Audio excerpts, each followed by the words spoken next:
नमस्कार दोस्तों, आज की इस वीडियो में हम यूपी बोर्ड से पूछे जाने वाले कक्षा 10 विज्ञान से महत्वपूर्ण टॉपिक लेकर आया हूं, जिसे आप पढ़ लेते हैं तो आपके 100 आउट ऑफ 100 मार्क्स आने के पूरे चांस हैं। तो आइए चलिए इस वीडियो को स्टार्ट करते हैं।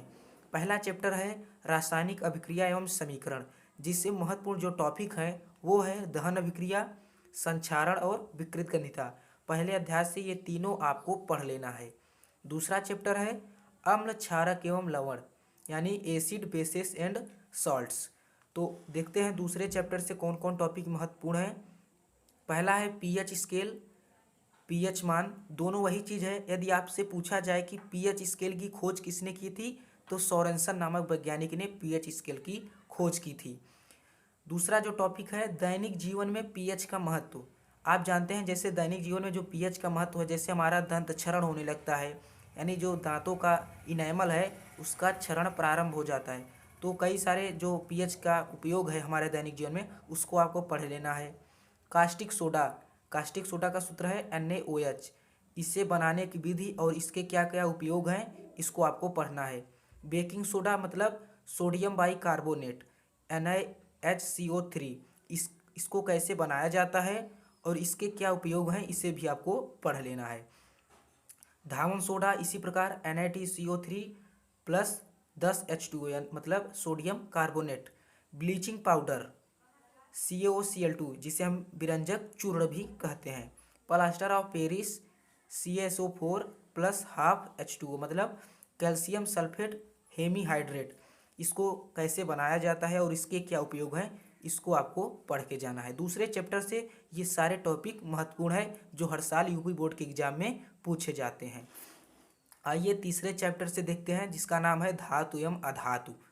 देखिए, धातुओं एवं अधातुओं के भौतिक और रासायनिक गुण, यानी आपको धातु और जो अधातु होते हैं उनके क्या भौतिक गुण होते हैं और क्या रासायनिक गुण होते हैं, ये सभी आपको पढ़ लेना है। और साथ साथ धातुओं और अधातुओं में क्या अंतर होता है इसे भी पढ़ के जाना है। तीसरा है अयस्क और खनिज, यानी अयस्क और खनिज किसे कहते हैं और इनमें क्या अंतर है। सक्रियता श्रेणी के बारे में पढ़कर जाना है, इसका क्या उपयोग है। संक्षारण यानी कोरोजन, जैसे जब लोहे में संक्षारण लग जाता है तो उसके क्या कैसे लगता है, उसको हटाने के लिए क्या उपाय किए जाते हैं, ये सब आपको पढ़ के जाना है। आइए, जो रसायन विज्ञान का पार्ट है आपकी कक्षा 10 विज्ञान का, उसका अंतिम चैप्टर है कार्बन एवं उसके यौगिक।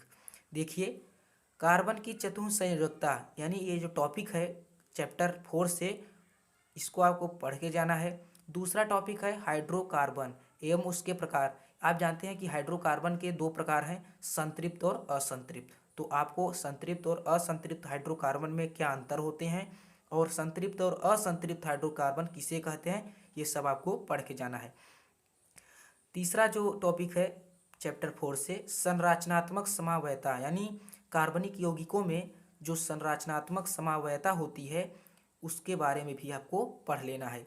क्रियात्मक समूह यानी फंक्शनल ग्रुप, जैसे कोई कार्बनिक जो यौगिक होता है उसमें जो क्रियात्मक समूह यानी फंक्शनल ग्रुप होते हैं और इनका क्या कार्य होता है, इसे हम पहचानने में जो कार्बनिक यौगिक होते हैं इसका मदद लिया जाता है क्रियात्मक समूह का। समजातीय श्रेणी के बारे में पढ़ना है, जिसे सजातीय श्रेणी भी कहा जाता है। आपको कार्बनिक यौगिकों का IUPAC नामकरण करना जरूर आना चाहिए। ये आपको हर साल 2 नंबर में पूछा जाता है। 2 यौगिक दिए जाएंगे और उनके कहा जाएगा कि IUPAC नामकरण कीजिए, या फिर IUPAC नाम दे दिया जाएगा और कहा जाएगा कि इनका संरचना बनाइए। अगला जो टॉपिक है दहन अभिक्रिया, आपको दहन अभिक्रिया के बारे में पढ़ के जाना है। ऑक्सीकरण अभिक्रिया पढ़ना है, संकलन अभिक्रिया पढ़ना है। ये जो मैं अभिक्रिया बता रहा हूँ आपको हर हालत में पढ़ के जाना है। प्रतिस्थापन अभिक्रिया और उदाहरण सहित, हाँ इसको उदाहरण सहित पढ़ के जाना है। एथेनॉल, एथेनॉल कैसे बनाया जाता है, एथेनॉल के रासायनिक एवं भौतिक गुण क्या हैं, इनका क्या उपयोग है।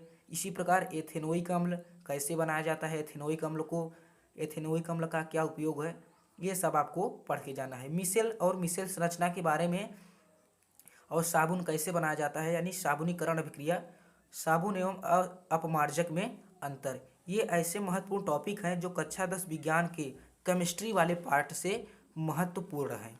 तो यह आप इसका स्क्रीनशॉट ले लीजिए और इसे ज़रूर पढ़ के जाइए।